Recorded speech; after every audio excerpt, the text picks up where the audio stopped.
Aparta de ahí, viejo, que estorbas con ese olor a tierra. Escuché su voz, cargada de un desprecio que cortaba el aire. Estaba en mi propia casa, y un joven con un traje carísimo me miraba como si fuera un bicho. Luego, deliberadamente, volcó su copa sobre mí. «Mira, te he manchado. ¡Qué torpe eres!». Lo que ese joven arrogante no sabía es que acababa de tirar una copa de vino sobre el hombre que iba a decidir su futuro, y que esa mancha le costaría mucho más que el Lamborghini que tenía aparcado fuera. Esa mañana había empezado como cualquier otra en mis últimos 20 años. El sol de Marbella se asomaba por encima de la montaña de la Concha, pintando el cielo de un naranja suave. A mis 75 años, el cuerpo ya no responde como antes, pero mis manos, curtidas y llenas de callos, todavía sabían qué hacer. Me puse mi mono de trabajo azul, el de siempre, el que tenía manchas de tierra y algún que otro remiendo. Para mí, la jardinería no era un trabajo, era mi ancla. El contacto con la tierra, el olor a hierba mojada por el rocío, el cuidado silencioso de las rosas y los jazmines, todo eso me recordaba de dónde venía. Me recordaba los años de pobreza en un pequeño pueblo de Jaén, mucho antes de que mi nombre se asociara con una de las mayores constructoras de España. Construí mi imperio desde cero, con sudor y con una honestidad que hoy parece pasada de moda. Y ahora vivía en esta mansión en Sierra Blanca, una mole blanca con vistas al Mediterráneo, que valía más de 25 millones de euros. Pero el lujo nunca se me subió a la cabeza. La casa era para mi familia, para mis nietos. Mi verdadero hogar estaba ahí fuera, en el jardín. Por eso casi nadie en el mundo de los negocios moderno conocía mi cara. Llevaba más de una década retirado de la primera línea, dejando que mi consejo de administración, liderado por mi mano derecha, Elena, gestionara el día a día. Yo era una leyenda, un nombre en los papeles, pero no un rostro en las revistas ni en las fiestas. Prefería 1000 veces el silencio de mis plantas al ruido vacío de las negociaciones. Pero aquel día era diferente. Elena me había insistido mucho. Teníamos sobre la mesa una fusión multimillonaria con otra gran empresa del sector. El acuerdo podía catapultarnos a un nivel internacional que yo nunca había soñado. El problema, según Elena, no era el negocio. El problema era el negociador. Se llama Álvaro, me dijo por teléfono la noche anterior. Tiene 30 años, es el hijo del dueño. Ha heredado el puesto, no se lo ha ganado. Es arrogante, impulsivo y solo valora a la gente por lo que aparenta tener. Su descripción me generó una profunda desconfianza. No me gustan los que nacen con un pan debajo del brazo y creen que eso les da derecho a pisar a los demás. Por eso decidí hacer algo que no hacía en años, estar presente en la reunión. Pero a mi manera. Elena, que vengan a la mansión de Marbella, le dije. Prepara un pequeño cóctel en la terraza del jardín. Yo estaré por allí, cuidando de mis rosales. Quiero ver a ese chico antes de que él me vea a mí. Elena entendió al instante. Sabía que para mí, la calidad de una persona era más importante que cualquier contrato. Y así fue. Mientras los camareros terminaban de montar las mesas con manteles de hilo y copas de cristal fino, yo estaba de rodillas, podando unas bugambillas. Escuché el rugido de un motor subiendo por la calle privada. El sonido era vulgar, agresivo, rompiendo la paz de la mañana. Me asomé discretamente por encima del seto. Un Lamborghini Huracán de un color verde chillón se detuvo frente a la entrada. Del coche salió Álvaro. Era exactamente como lo había imaginado por la descripción de Elena. Pelo castaño perfectamente peinado hacia atrás, piel con un bronceado artificial y un polo de una marca de lujo que probablemente costaba lo que un trabajador normal gana en una semana. Sus mocasines de cuero parecían no haber tocado nunca el polvo. Caminó hacia la casa con una suficiencia insultante, mirando mi jardín, mi obra de arte, con una mueca de desdén. Pasó a mi lado sin apenas verme. Solo cuando estuve casi a su altura, se detuvo y soltó esa primera frase. «Aparta de ahí, viejo, que estorbas con ese olor a tierra». No me miró a los ojos. Me miró como se mira a un obstáculo, un objeto molesto en su camino. Respiré hondo. Sentí una punzada de ira, pero la controlé. Hoy no era Julián el jardinero, era Julián el juez.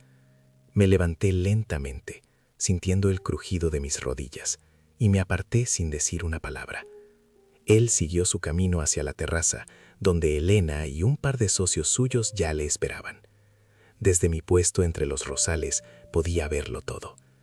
Vi cómo saludaba a Elena con una familiaridad forzada, cómo le daba 2 besos mientras sus ojos recorrían la mansión, calculando su valor. Vi cómo cogía una copa de vino tinto, un Vega Sicilia que guardo para ocasiones especiales, y empezaba a hablar con los otros invitados, gesticulando de forma exagerada, riendo demasiado alto. Era el pavo real en todo su esplendor. Hablaba de su último viaje a Dubái, de su nuevo yate y de cómo pensaba modernizar nuestra empresa una vez que se cerrara el acuerdo. Yo seguía con mis tijeras de podar, observando en silencio. Cada palabra que salía de su boca confirmaba mis peores sospechas.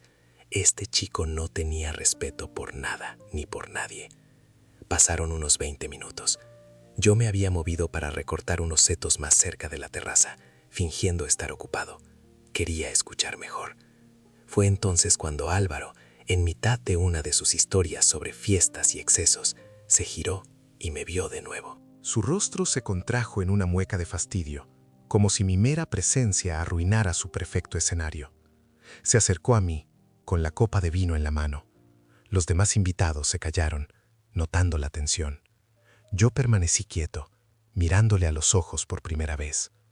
Vi un vacío en ellos, una arrogancia que solo podía nacer de una profunda inseguridad.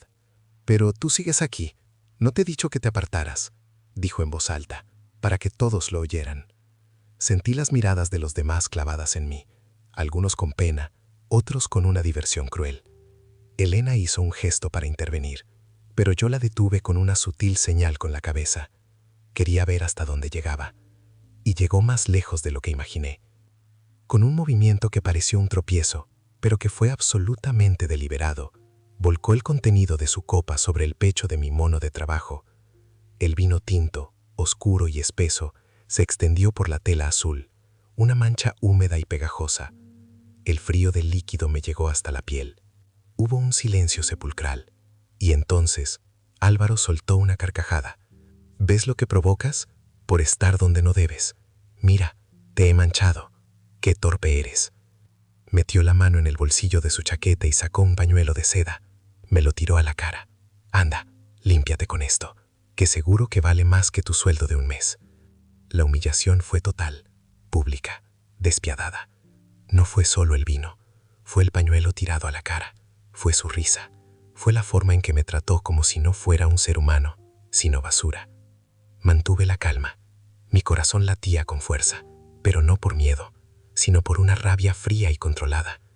Este chico acababa de firmar su sentencia. Cogí el pañuelo del suelo. Era suave, caro. Empecé a limpiar la mancha de mi mono con movimientos lentos y metódicos. No dije nada. Dejé que el silencio se hiciera denso, incómodo para todos. Álvaro seguía sonriendo, disfrutando de su pequeño espectáculo de poder. Al frotar la mancha, la manga de mi mono, que siempre me queda un poco larga, se subió, dejando al descubierto mi muñeca. La muñeca de un anciano, con la piel fina y las venas marcadas. Y en esa muñeca brillaba el oro de mi reloj. No era un reloj cualquiera, era mi único capricho. Un regalo que me hice a mí mismo cuando cerré mi primer gran contrato hace 40 años. Un Audemars Piguet Royal Oak de oro macizo. Un reloj que no solo daba la hora, sino que contaba la historia de mi vida. Yo no me di cuenta del efecto que causó, pero vi cómo la cara de uno de los socios de Álvaro, un hombre mayor que él llamado Marcos, cambiaba por completo. Sus ojos se abrieron como platos. Dejó su copa sobre la mesa con un temblor casi imperceptible.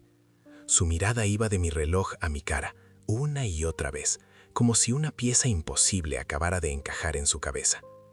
Álvaro, demasiado ocupado disfrutando de su propia crueldad, no se percató de nada. «¿Qué pasa, viejo? ¿Te comió la lengua el gato? Agradece al menos que te doy algo de calidad para limpiarte esa porquería». Pero Marcos ya no le escuchaba.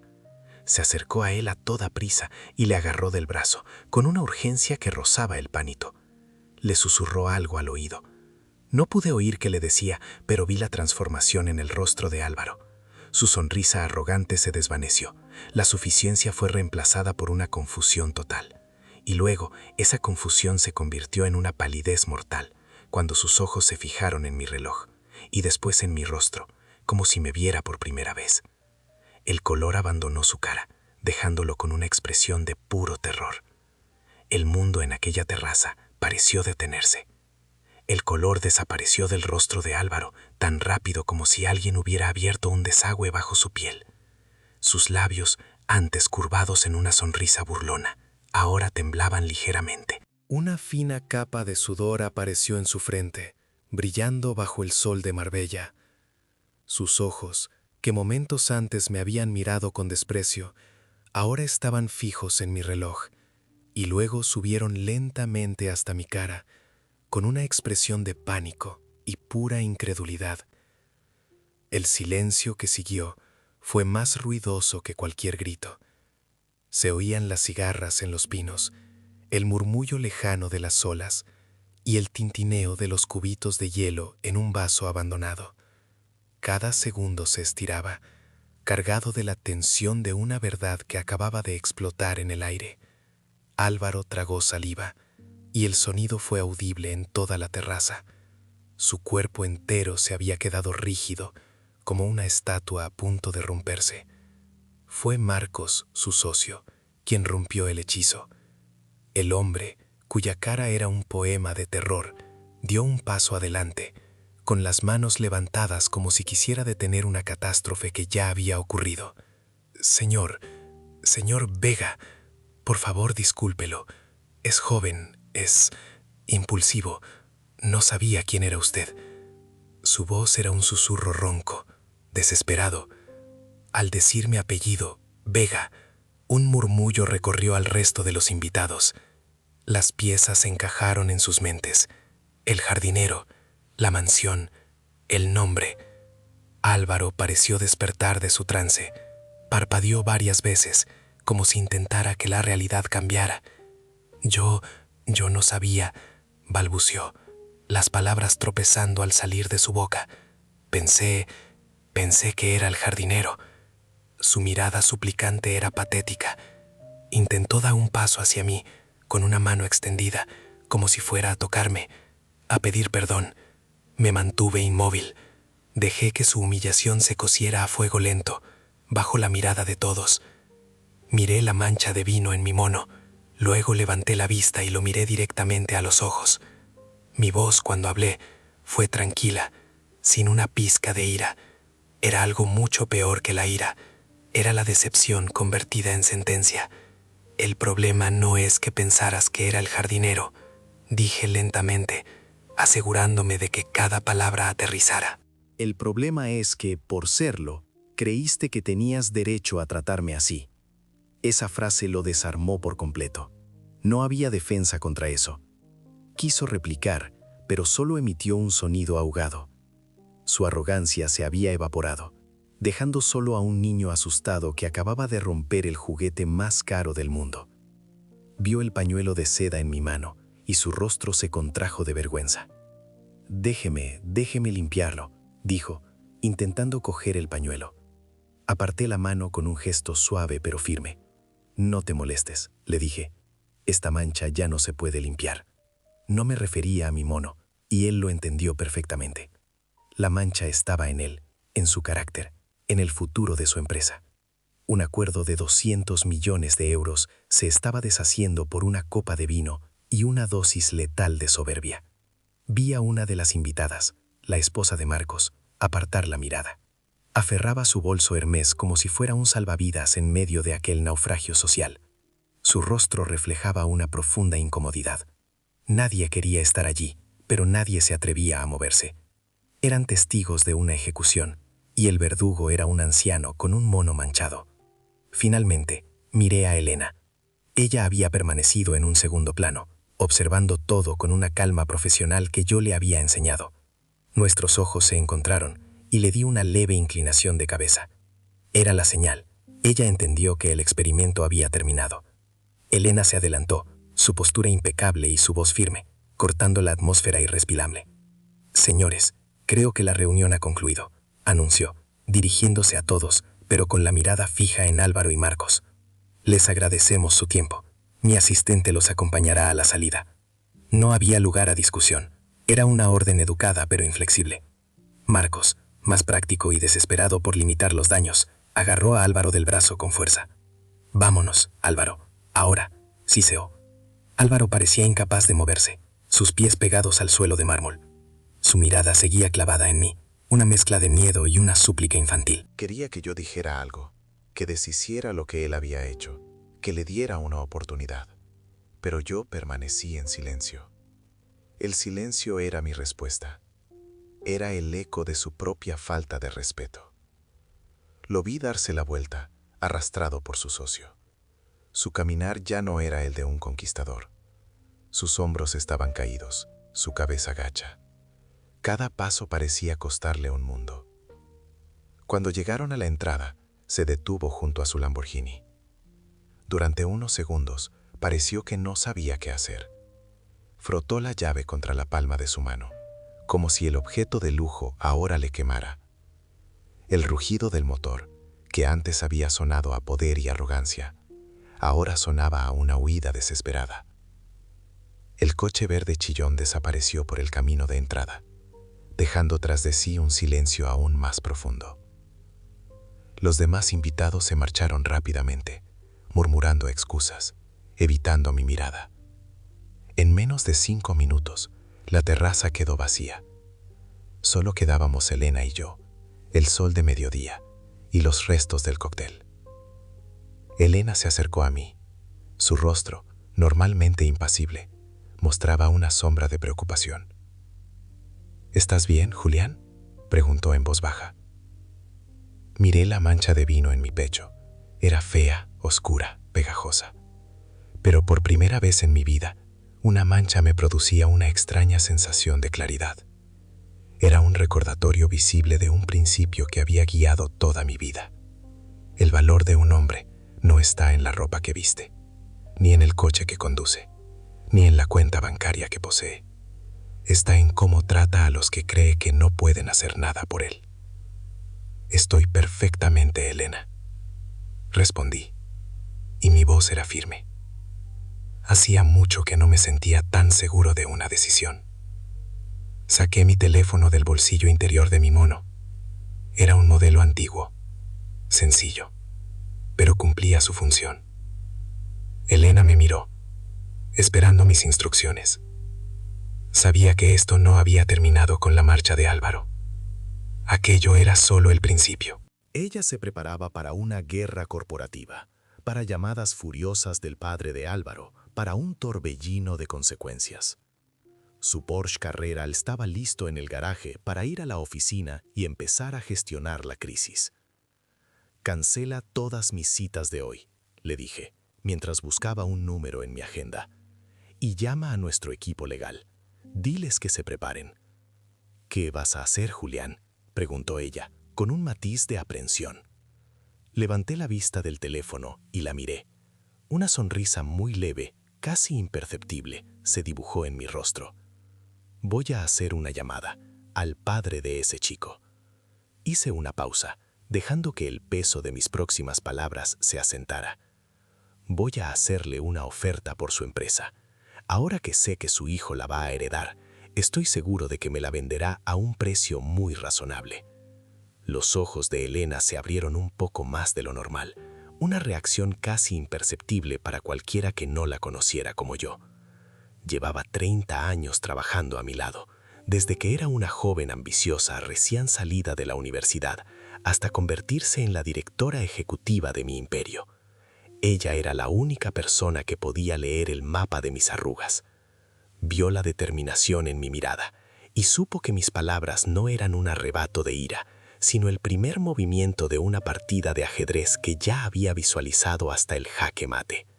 «Julián, ¿estás seguro?», preguntó, su voz un murmullo cauto. «¿Hacer una oferta hostil ahora? Ricardo, el padre de Álvaro, es un hombre orgulloso. No se lo tomará bien. Podría desatar una guerra en el sector». Negué con la cabeza, mientras caminaba lentamente hacia el interior de la mansión, dejando atrás la terraza soleada y el desorden del cóctel interrumpido. «No será hostil, Elena. Será una oferta de rescate», le dije, sintiendo el frío de la baldosa de mármol bajo mis botas de trabajo. «Acabo de ver el futuro de esa empresa y es un Lamborghini verde chillón, conducido por un niño sin frenos. Ricardo es orgulloso, sí, pero no es estúpido. Sabe lo que tiene en casa. Entré en mi estudio. No era una oficina moderna de cristal y acero, sino un refugio. Un cuarto con las paredes cubiertas de libros de historia, filosofía y botánica. Un pesado escritorio de roble macizo, que había pertenecido a mi padre, ocupaba el centro. Desde el gran ventanal se veía el jardín, mi jardín, ahora tranquilo y bañado por la luz dorada de la tarde. El contraste entre la paz de fuera y la tormenta que estaba a punto de desatar era palpable. Me quité las botas llenas de tierra en la entrada de la habitación y caminé descalzo sobre la alfombra persa. Me senté en mi viejo sillón de cuero, el que tenía las marcas de incontables horas de lectura y reflexión. La mancha de vino en mi mono seguía húmeda, un recordatorio pegajoso de la humillación. Pero ya no sentía rabia.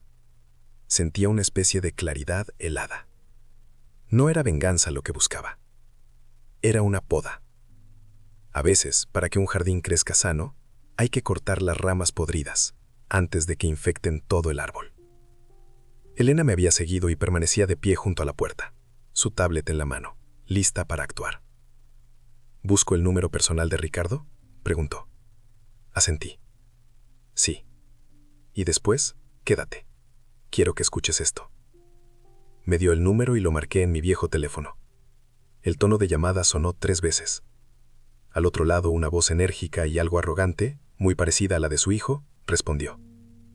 Dígame. Sonaba impaciente, como si mi llamada fuera una interrupción.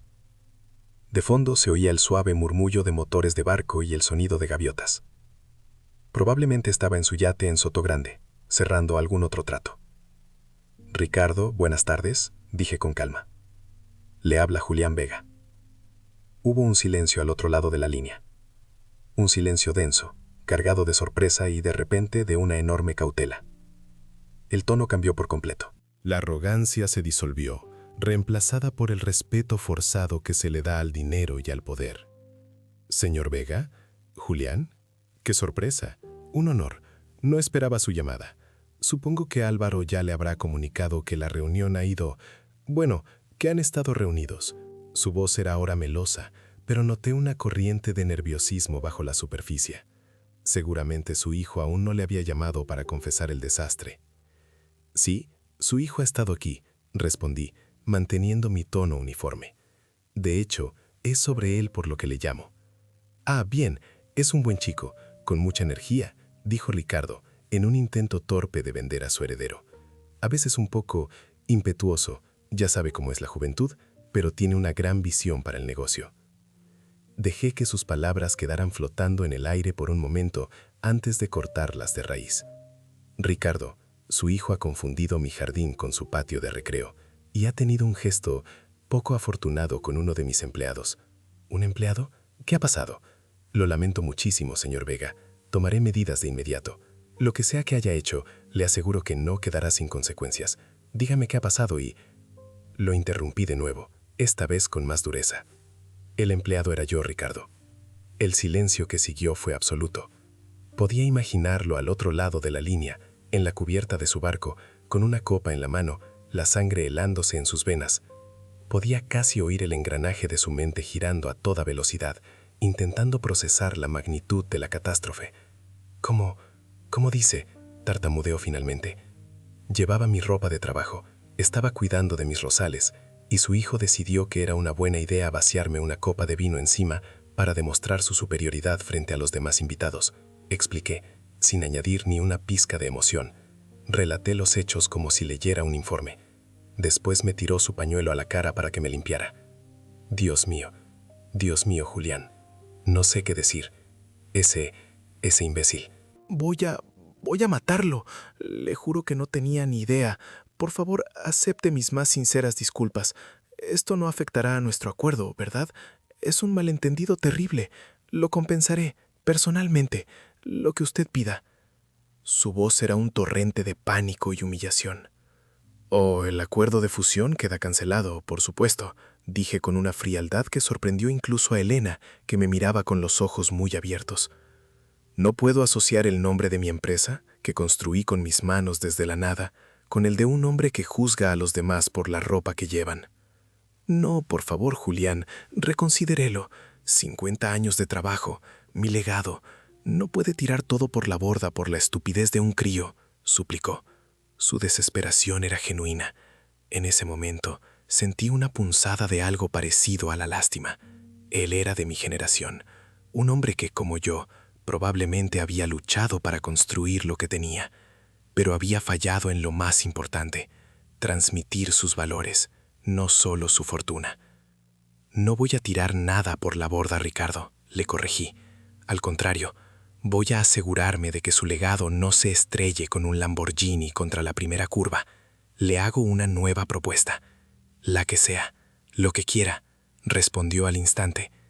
Quiero comprarle todo, el 100% de su empresa. Otro silencio. Esta vez fue un silencio de pura conmoción. Comprarme. ¿Pero por qué? Porque su hijo me ha demostrado hoy que no está preparado para heredarla, y porque usted, en el fondo, lo sabe. Sabe que cuando usted no esté, él la destruirá. Yo, en cambio, la protegeré, la haré crecer. Le estoy ofreciendo una salida digna, Ricardo, una oportunidad de convertir su trabajo de toda una vida en liquidez segura, en vez de en las cenizas que dejará su hijo. Pero mis empleados, mi gente, balbuceó, buscando un último argumento. Estarán mejor conmigo, lo sabe. Se rindió. Pude oír su respiración entrecortada. El hombre orgulloso había sido demolido. ¿Y cuál sería su oferta? Había hecho un cálculo rápido en mi cabeza. El valor de mercado menos un 20% por el factor Álvaro. Le ofrezco 800 millones de euros por el 100% de sus acciones, pagados en cuanto mis abogados redacten el contrato. Es una oferta generosa y es la única que habrá. 800 millones. La cifra era una bomba. Era menos de lo que valía en una fusión amistosa, pero mucho más de lo que valdría si se supiera en el mercado que el heredero era un inepto y que la fusión con mi empresa se había roto. Tengo que pensarlo, dijo con un hilo de voz. No tiene mucho tiempo, le advertí. La noticia de nuestra fusión cancelada llegará a la prensa mañana por la mañana. Para entonces el valor de sus acciones empezará a caer. Mi oferta también lo hará. Tiene hasta mañana a las 9 de la mañana para aceptarla. Ni un minuto más. No esperé su respuesta. Que tenga una buena tarde, Ricardo, dije, y colgué. Dejé el teléfono sobre la mesa de roble. El silencio en el estudio era denso. Elena me miraba, una mezcla de asombro y un profundo respeto en sus ojos. Julián, comenzó a decir, pero no supo cómo continuar. Me levanté y caminé hacia el ventanal. Miré mi jardín, los rosales que había estado podando, las bugambillas que trepaban por el muro. Todo estaba en orden, en paz. Toqué la mancha de vino en mi pecho. Todavía estaba húmeda. A veces, Elena, dije, más para mí que para ella, el mejor fertilizante para un negocio es una buena dosis de humildad. Me quedé allí, mirando cómo el sol empezaba a descender hacia el mar. Me sentía cansado, como después de un largo día de trabajo físico en el jardín. Pero era un buen cansancio, el cansancio de haber puesto las cosas en su sitio. Entonces mi teléfono vibró sobre la mesa. El sonido pareció un trueno en la quietud del estudio. Elena y yo nos giramos a la vez. La pantalla se iluminó, mostrando el nombre de quien llamaba. Era Ricardo. De nuevo. No habían pasado ni 5 minutos. El teléfono vibrando sobre la madera maciza del escritorio era el único sonido en la habitación. La pantalla iluminada con el nombre Ricardo parecía un presagio. Elena contuvo la respiración, sus ojos fijos en el aparato. Yo permanecí de espaldas a la mesa, mirando a través del ventanal. El sol ya tocaba el horizonte, tiñendo el mar de un rojo intenso, casi como el del vino que manchaba mi mono. Dejé que sonara. 1, 2, 3 timbrazos. Quería que supiera que no estaba esperando ansiosamente su llamada. Quería que sintiera el peso de esos pocos segundos. Finalmente, me di la vuelta. Caminé con la misma calma con la que había podado mis rosales esa mañana y cogí el teléfono. Pulsé el botón de descolgar y lo puse en altavoz para que Elena pudiera escuchar. Julián. La voz de Ricardo era completamente diferente. Estaba rota. Ya no había arrogancia ni pánico descontrolado. Solo el sonido hueco de la derrota. Te escucho, Ricardo, respondí, mi tono tan neutro como antes. Yo acepto tu oferta, dijo, y pude oír cómo le costaba pronunciar cada palabra. Acepto los 800 millones. Bien, dije sin más. No había triunfo en mi voz. No había nada que celebrar. Pero tengo una condición, añadió rápidamente, como si temiera que colgara. Una sola, y no es sobre el dinero. Esperé. Elena se inclinó ligeramente hacia adelante, su curiosidad mezclada con tensión. Quiero que mi hijo esté presente cuando firmemos, dijo Ricardo. Su voz se quebró un poco. Quiero que vea lo que ha hecho, que vea cómo le entrega el imperio que iba a ser suyo a un hombre al que humilló por llevar ropa de jardinero. Quiero que esa imagen se le grabe en la memoria para el resto de su vida. Aquello me sorprendió. No esperaba un castigo, esperaba una negociación. Pero lo que Ricardo pedía no era para mí, era para su hijo. Era la lección más dura y amarga que un padre podía dar. Una lección que valía mucho más que cualquier carrera universitaria o máster en el extranjero. Me parece justo, respondí después de una pausa. Mañana a las 9 en mis oficinas centrales. Que venga con sus abogados y contigo. Estaremos allí, dijo Ricardo.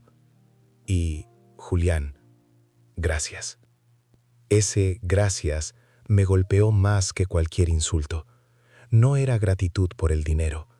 Era gratitud por haberle mostrado la verdad sobre su hijo, una verdad que él probablemente había estado ignorando durante años. Colgué el teléfono y me quedé mirando a Elena. «Prepara los contratos», le dije, «y asegúrate de que la sala de juntas principal esté lista. Quiero la mesa más grande que tengamos». Al día siguiente, me desperté antes del amanecer, como siempre. Pero en lugar de ponerme mi mono de trabajo, abrí la parte de mi armario que rara vez usaba. Saqué mi mejor traje, uno hecho a medida en Savile Row, de un color gris oscuro, una camisa blanca impecable, una corbata de seda Hermes y mis zapatos de cuero mejor lustrados. Y por supuesto, en mi muñeca, el Audemars Piguet de oro. Mientras me vestía, me miré en el espejo. No veía a un millonario, veía al mismo Julián de siempre, el chico de Jaén, pero con una armadura diferente. Hoy no iba a podar plantas, iba a cerrar un capítulo. Llegué a la torre de mi empresa en el centro de Málaga. El edificio de cristal y acero se alzaba como un monumento a toda una vida de trabajo. Cuando entré en el vestíbulo, los empleados me saludaban con un respeto reverencial. Conocían la leyenda, aunque pocos me habían visto en persona. Subí en el ascensor privado hasta la última planta, donde se encontraba la sala de juntas. Elena ya estaba allí, con todo preparado. Una mesa de caoba de 10 metros de largo, pulida como un espejo. Documentos apilados perfectamente, botellas de agua mineral y café recién hecho. Desde los ventanales panorámicos se veía toda la ciudad y el puerto, donde yates de lujo parecían juguetes. A las 9 en punto, la puerta se abrió. Entró Ricardo, seguido por un Álvaro que parecía una sombra de sí mismo. Ricardo vestía un traje oscuro, pero se le veía más viejo, encorvado por el peso de la situación.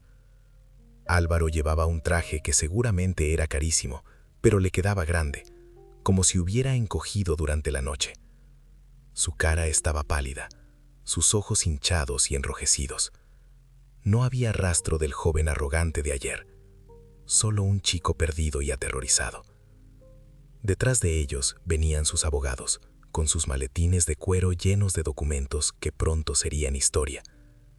Me levanté de mi asiento en la cabecera de la mesa y les indiqué que se sentaran en el lado opuesto. La distancia entre nosotros era enorme, un abismo simbólico.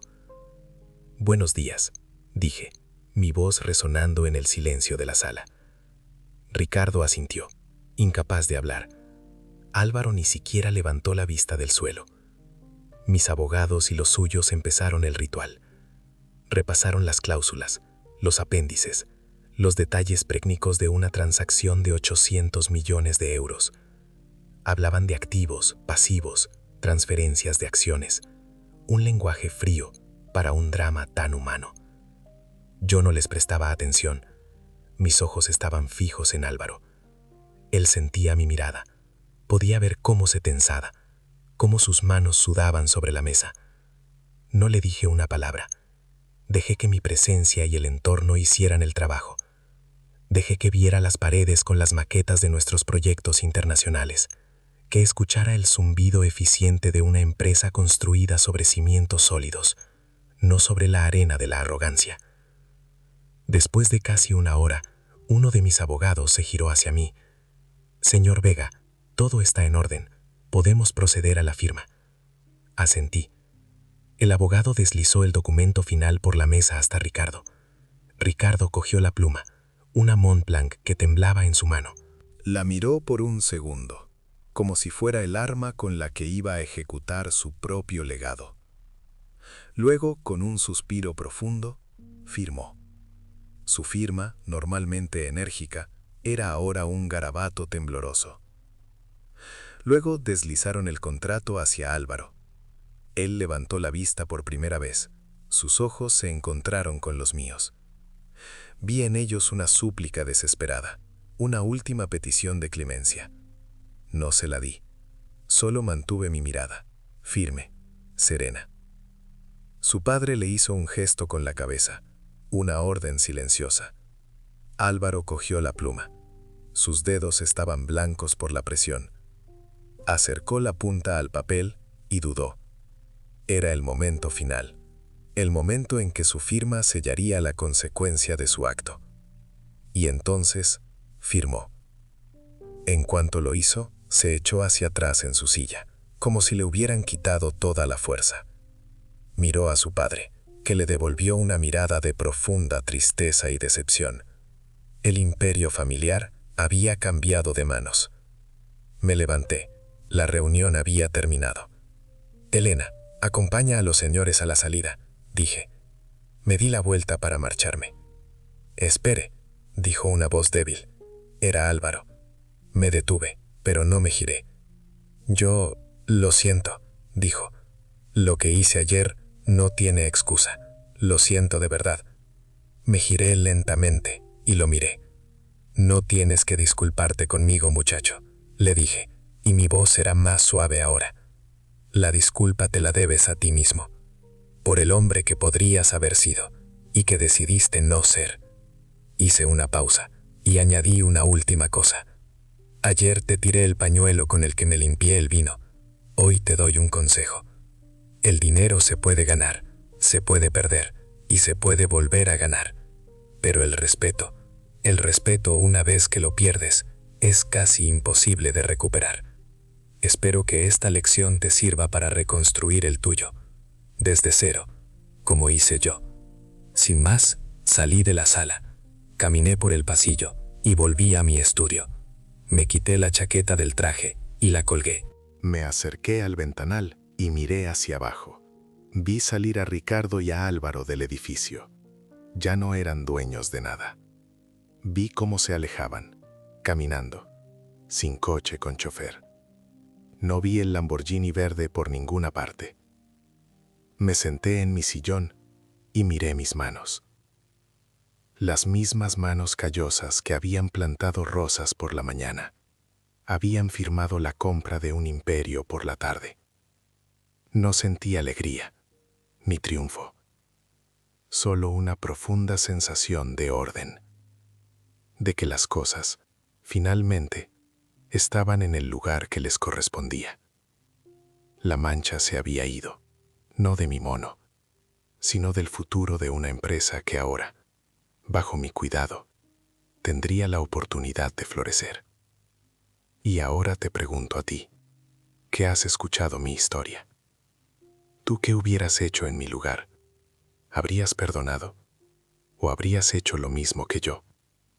A veces, la lección más importante no se enseña con palabras, sino con consecuencias. Y yo Yo soy jardinero, al fin y al cabo, y mi trabajo es asegurarme de que el jardín esté sano.